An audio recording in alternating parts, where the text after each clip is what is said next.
Hello, I'm Clive Johnson, coming today from Leigh-on-Sea in the UK. A special welcome if you're listening for the first time, and a big thank you to our new subscribers. Each week we look at one aspect of how we can connect our hearts to offer healing for others with our collective intention, prayers and meditation, and go behind the headlines of a critical happening in our world that needs our attention right now. No Ellen this week, and I am going to be continuing my very stimulating conversation with the wonderful Andō on the theme of silence. This is part 2 of a 2-part conversation, so if you've not listened to part 1, I suggest doing that first of all. You'll find the link for the episode in the show notes. As we record, it's Sunday, the 2nd of March, 2025. So let's pick up where we left off last time. Now, in the Zen Buddhist tradition, or certainly other Buddhist traditions as well, and also in other faith traditions, there is this idea of nothingness, a kind of bliss, which almost is ultimately what we would arrive at on a spiritual journey. Yeah, I personally, I won't go into this now, but I personally don't think there's a huge difference between what is meant with being in Christ. We look at the sort of real meaning. Well, my understanding of that. But I wonder, when we are in a real place of silence, we get a bit of a glimpse of what this nothingness or even nirvana is like, as it were, in the moment we're in. Yes, for sure. I think ultimately we're just looking at different labels for the same thing. Yes. Some of them are subtle differences, like bliss is like the perfume of the silence. It's something that arises out of it, like a perfume arises from a flower. So it's a byproduct rather than a goal. And what a beautiful byproduct to have bliss. Yes. And joy. But then so many people, if they have that experience, the bliss passes, they then think that they've lost something. Whereas actually that from which the bliss arose is still here. And I learned that lesson quite hard myself. You know, in my own journey, I spent several years almost fully in silence, just resting here. Yes, I could still go and do my shopping at the supermarket, and I could, but I wouldn't be ranting and raving to people if it was long wait, or, I was just here and I met everyone from here. But there came a point, and I actually remember swinging in a hammock outside my caravan in Portugal, looking around me and just thinking, is this it? Am I just going to spend the rest of my days swinging in a hammock in the dust? Because there was nothing calling me to move or do anything. It was like there was a complete dissolving of what had led to that point. But of course, the spiritual journey being what it is, at some point, surprisingly, a couple of years on, I suddenly found it's gone. Where did that go? And I grieved. I grieved for the loss of the feeling. And it took probably another 2 years to recognize that the feeling was just the perfume of the thing. And actually, the root from which it came was still here. It hadn't gone. It was just that actually I'd been called to move in the world, and I'd been called to be more active and interactive and so on. And so in a way it was a process of integration. Yes. Of both inner and outer. And coming back to that real inner essence is obviously the key, isn't it? Again, it's one of these things that we read about very often in many of these wonderful books, and being present and transcending time and transcending our egos and so on. But we have to do it to understand it. Yes. And it has to be done unto us as well. We have to be vulnerable and open enough, which is why the term surrender is used in so many faiths and terrifies the living daylights out of so many people. Yes. The thought of surrender is some painful giving up. Yes. Yes. And the human ego does not want to do that. It doesn't want to bow down or lie on the floor and make 100 prostrations across Tibet. It doesn't want to, to just give flower offerings every day or incense offerings, or it doesn't want to do that. It doesn't want to bow down to some greater force as it perceives it. But actually, it's just a letting go. It's just returning to the root of being, as I call it. And making time to do it, isn't it? I was just thinking about, I mean, I'm personally in a very privileged position at the moment. I have a lot of flexibility. I'm not working in the corporate world anymore. So, a lot of my time is projects and things like that I used to be involved, or, families with children to get to school and all this sort of thing, where there has to be a certain amount of structure and routine and so on. But even for those with busy lives, if you can connect with this essence, as you say, if you're allowing yourself some time for some practice that is going to help you cultivate that. I love the description you were giving about being pretty much anywhere, being able to do this. And again, the Thich Nhat Hanh's a good example. Yeah, it's for everybody and for anybody. Hard, but it's both. Yeah, it may take you years to get there, as you say. You may go, and yet you could find it right here, right now. Yes. And when you find it, it will be right here, right now. Yes. Yes. And it's actually about stepping out of the flow and the craziness that's going on up here, which just pulls us out of ourselves all the time.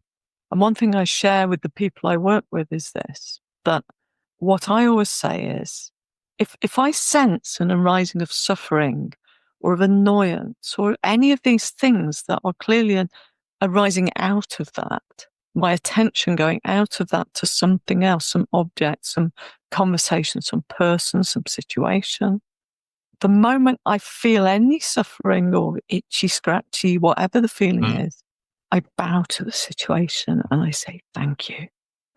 It's a sign that I've left home. And so I bow with gratitude because it's shown me that I've left home.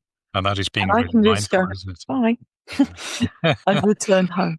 Yeah. But it's always goodbye and thank you. So then life, whatever it is, sickness, I've had perhaps more than my fair share of that in my life. And life-threatening opportunity as well. You've really been through some very tough, without going to them now, but yeah. You're not just talking as someone that's been hiding away in retreat. No, I mean, I was in a brain MRI scanner yesterday. Just yesterday afternoon. Oh, wow. And again, I was totally at peace. I was just resting. They say over the voiceover, "Are you okay?" And I was like, "Yeah, I'm fine." I was just totally at peace. I think I was actually dreaming at one point. I can't remember. I remember this image coming up. It was like, oh, I'm still in the scanner. I'm with you as well, actually. But I've had a few MRIs over my time and just meditate, rest. Always, it's the best. Let it all go on, all the shaking and so on. Yeah. Usually you hear a voice saying, "Can you do this?" or something. But No, so it's possible in any circumstance. Yeah. So why does it matter? I mean, this is such a fundamental question then, that we take time, not just to allow ourselves to be quiet and let go of our busy routines as much as we can, our thoughts, our activities and so on, but I want to use the word merge with this silence, really rest. As you say, it's something we're inviting in, we're letting go, we're asking to be present with, but we're also consciously taking the decision to go there. So kind of a mix of active and passive. And when we really absorb this silence, why is it important, do you think, in our daily lives where we are now? Beckoning us back to our root. Like Rumi's example of the ocean and the drop. You're not just a drop in the ocean, you're the ocean in a drop. And if you replace that metaphor of ocean with silence, then it's a very natural homecoming. It's a returning. So I always say it's my home. And if I'm not home, I know about it so quickly. Yes. There were times in my life where that wasn't true. I didn't even know there was a place to call home in that way. And instead, what I got was, quite a lot of suffering. And, pain would be a cause of suffering. Loss would be a cause of suffering. Not enough money would be a cause of suffering. All of these kind of things. But really, to be free of that suffering, this is where the Buddha and Christ, both come in. both of their teachings were pointing us to the same thing. Yes. Thich Nhat Hanh again comes to mind. Living Buddha, living Christ. Absolutely. They both say the same things, really. Yes, absolutely. My Yeah, he goodness. was such a blessing to Yeah. have in our time, to have him Yes. alive in our time. Yes, absolutely. And someone who really knew suffering in their earlier life as Yes. well, of course. There's something around transcendence as well, isn't there? We would often talk about the ego and the identity, and while there's clearly, I guess, a role for us to have an identity and the role of the ego, we wouldn't have it otherwise.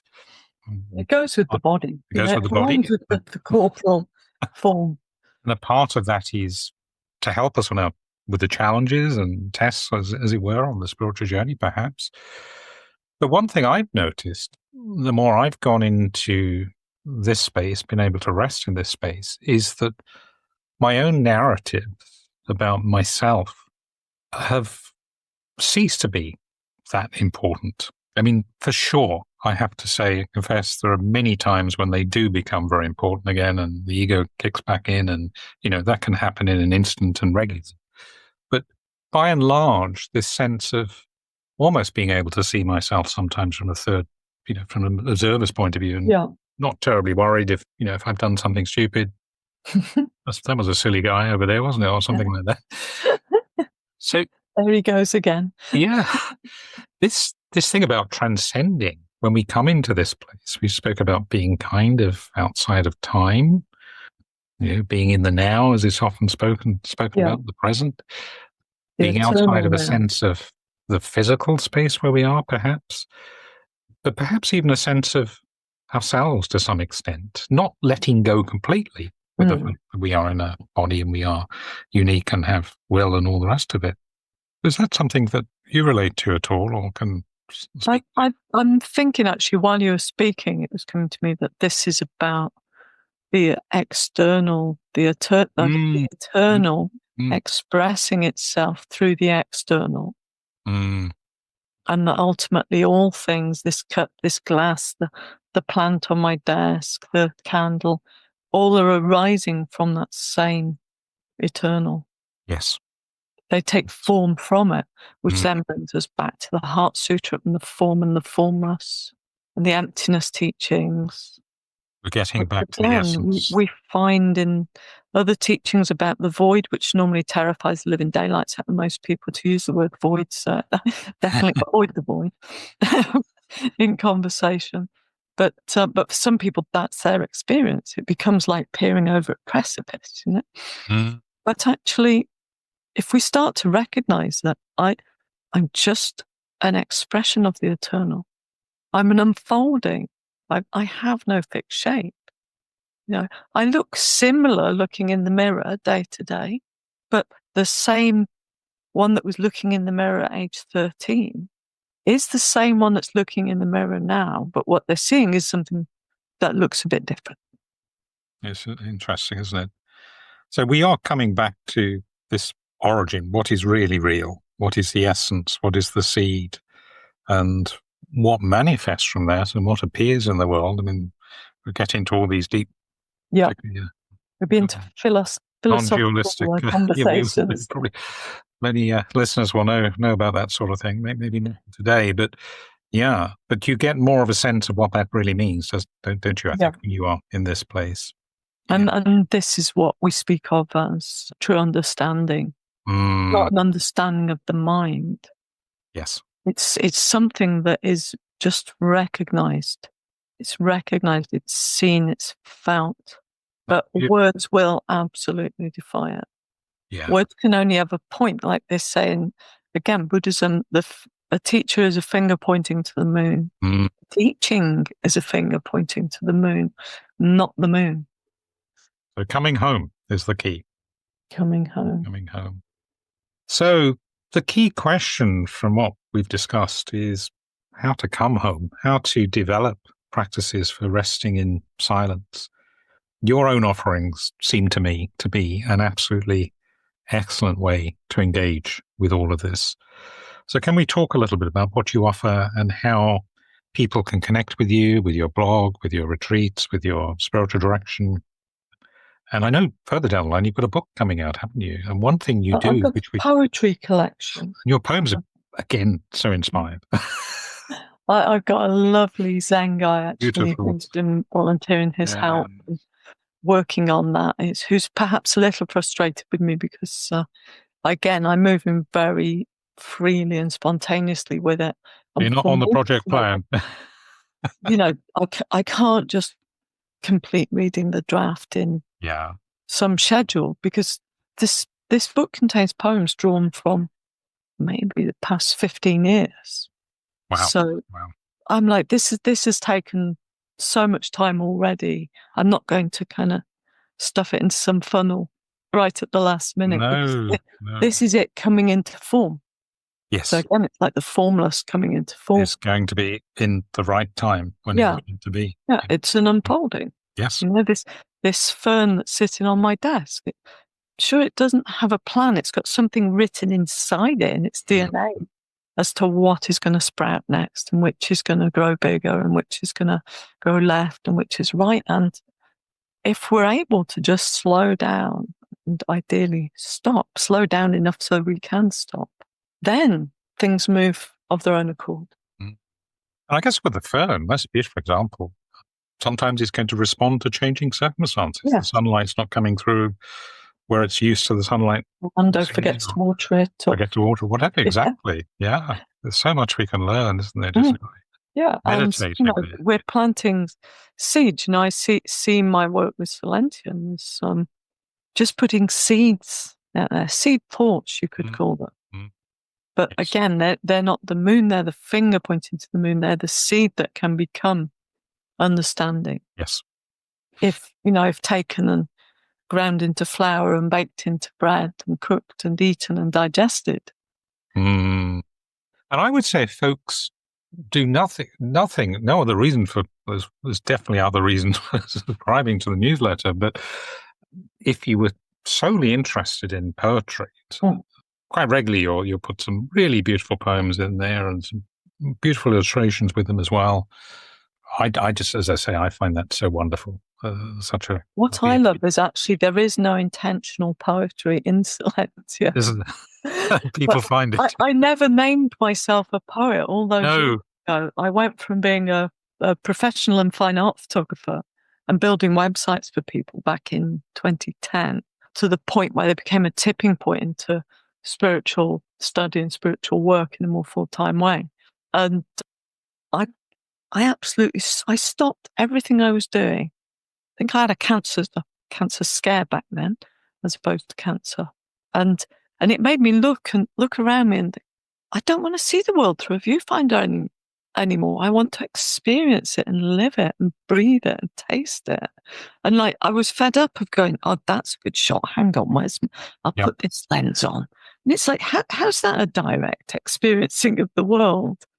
So I sold a lot. I sold all my cameras. I sold my spare laptop, the spare hard drives that I was having to drag around with me. And I said, okay, I'm going to have my phone as my camera and I'm going to write. But I didn't want to really write much either. There was a feeling to be very spacious in what I was doing. And so I would write these, they tended to be like 4 or 5 words, 2 lines, seeds of Zen, that started in 2011, January 2011. And I used to put those out. I didn't call them poems, but people started to call them Zen poems. And people would come and want more. But also I found that people would say to me, can you write a commentary? Because I can't get it. I see like I'm getting a taste of something, but they want the whole meal, It's like you're giving them a slice of cake, but they want the whole cake. They want That's kind of where it breaks down in terms of your totally. understanding, isn't it? Yeah. Yeah. And so I actually did do a book called Transform Your Day, where I took a series of those seeds of Zen, and then on the opposite page wrote short commentaries. I've long since buried that book because ultimately it was like, okay, I'll try doing this. People are asking, and it's not available anymore. No, not at all. It never existed in physical form. I had it on Kindle. I think I'd come across it.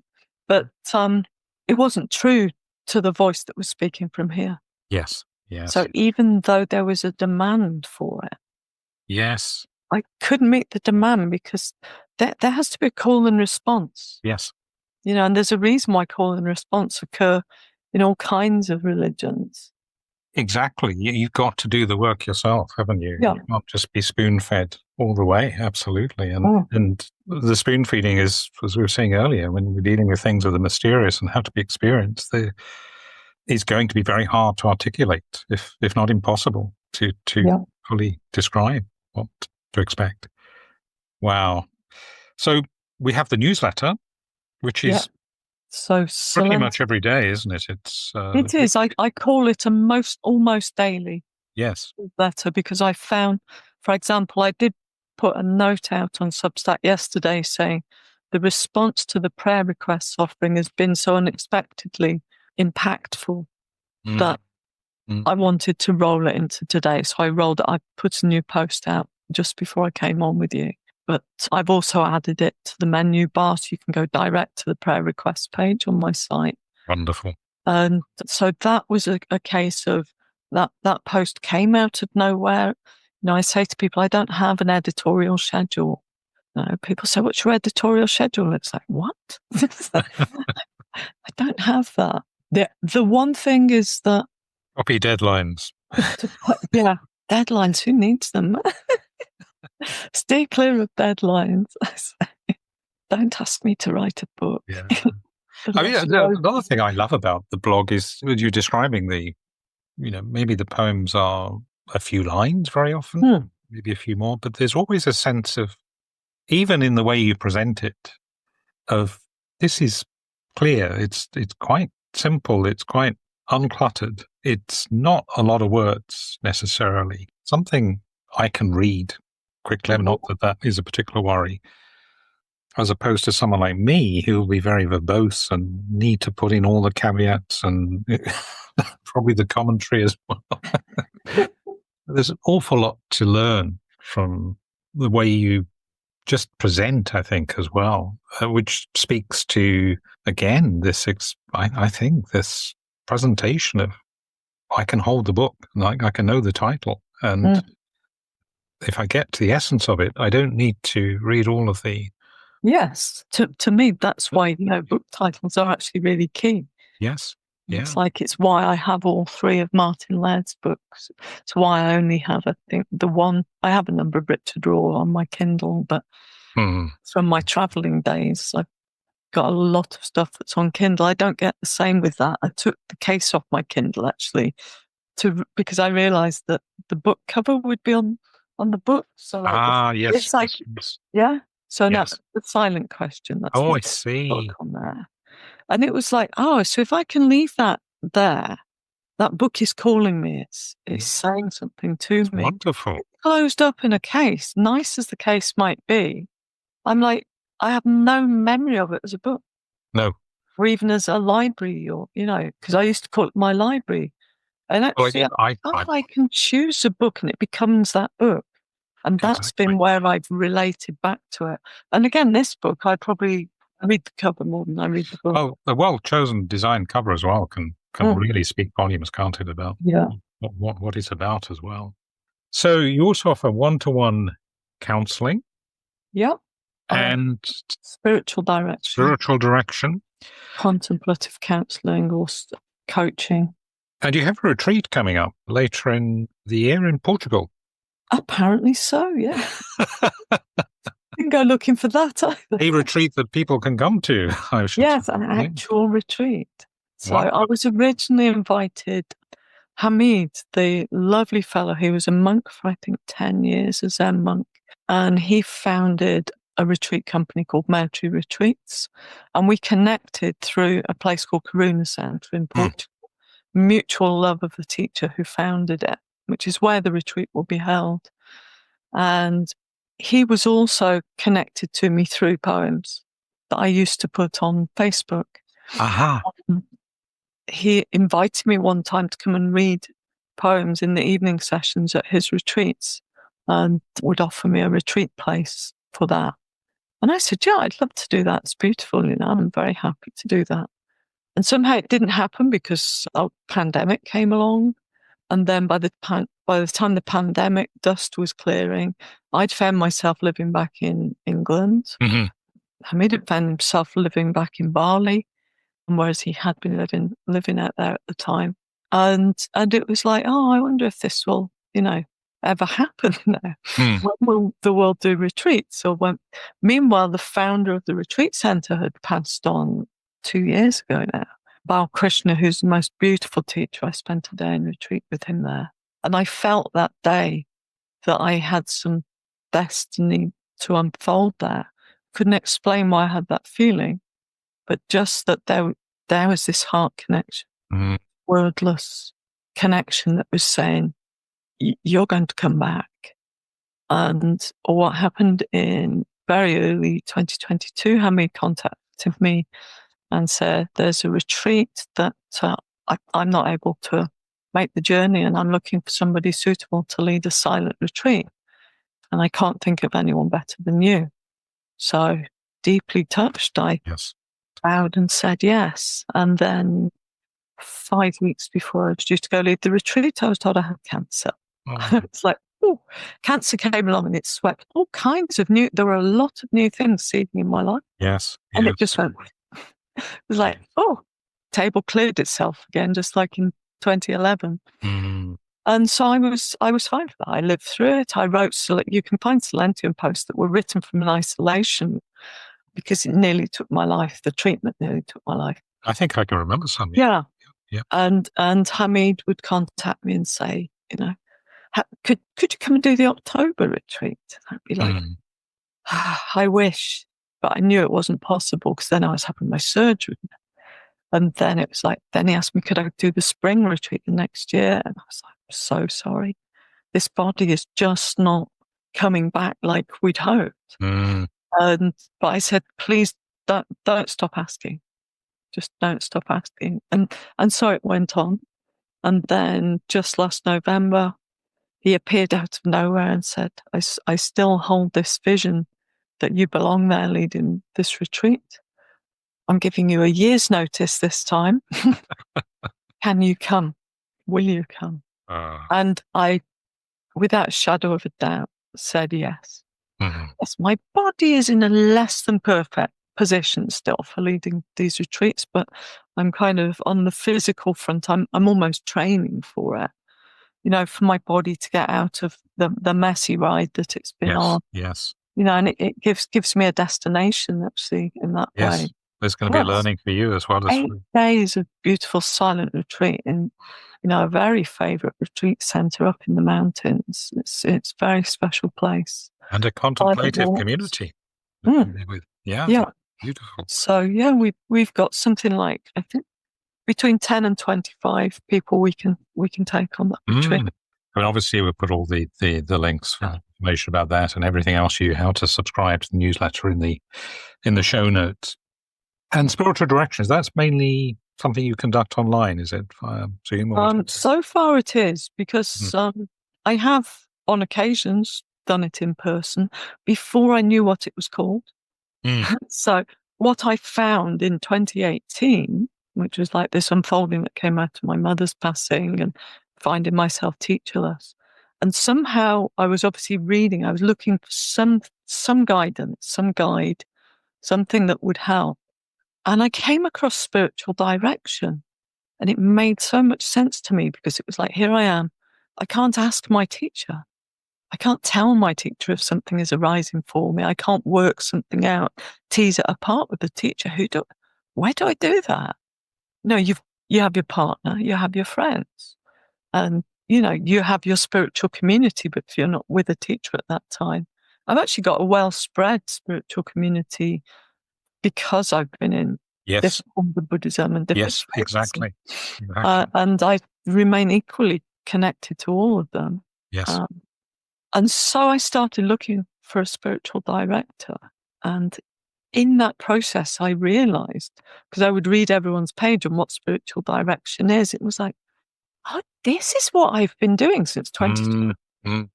Like for 6 years, I was doing this thing that I called Zen coaching because I didn't know what to call it, like the poems weren't poems.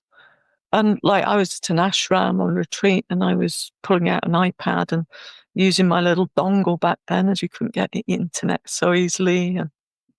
And I was doing sessions just by chat with people because video wasn't even possible at that point because of where I was in Portugal. Yes, I was in the middle of the forest, in a ashram hut.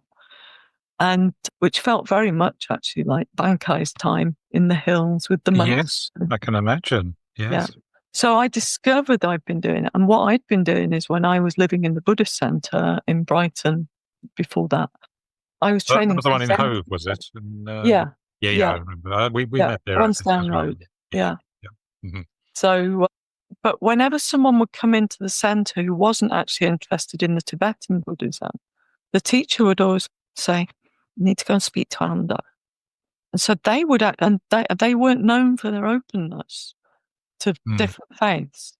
But I was there. I was sewing my rakusu under the covers in the dorm with where the nuns would sleep, and I was like this secret Zen practitioner because nobody needed to know that I was there because my partner was more in that tradition than I was at this point. So we were there together. But they would send people to me, and someone wanted to know about Zen and how do I make this transition. Somebody wanted to know about Advaita Vedanta or non-duality, and it was always speak to Andō, and I would just say, let's go out, buy me a coffee, and we'll just talk. And sometimes it was someone from that very tradition who was transitioning out of it, into one to Thich Nhat Hanh, actually, which eventually led to her training as a mindfulness teacher and to me being invited as a group facilitator, as a guest facilitator at the Thich Nhat Hanh groups in Hove whenever I was in the UK. And so these conversations would unfold. I'd sit in the gardens in the summer, and just being that sounding board for somebody, being a safe space. Yes. Where you can express whatever you need to express. Because when we're having challenges with our faith or with our spiritual teacher, with our priest, whatever, our community, that's not necessarily the safest place to share those challenges. So when you're at a point of questioning, then to come to a spiritual director is a very safe way of doing that. It seems to me, I mean, you may, I'm sort of asking a leading question here, aren't I? But given the fact that you can draw on, your experience and you've lived in Buddhist Center and various other places, different traditions, ashram, whatever, and you can draw on quite deep understanding of different faith traditions, Christian, non-denominational as well. Yep. Are most of the people coming to you to spiritual direction people who would associate with a particular faith tradition, or they kind of, maybe they do loosely, but they're a bit more open? They don't need to be, Quite a variety, actually.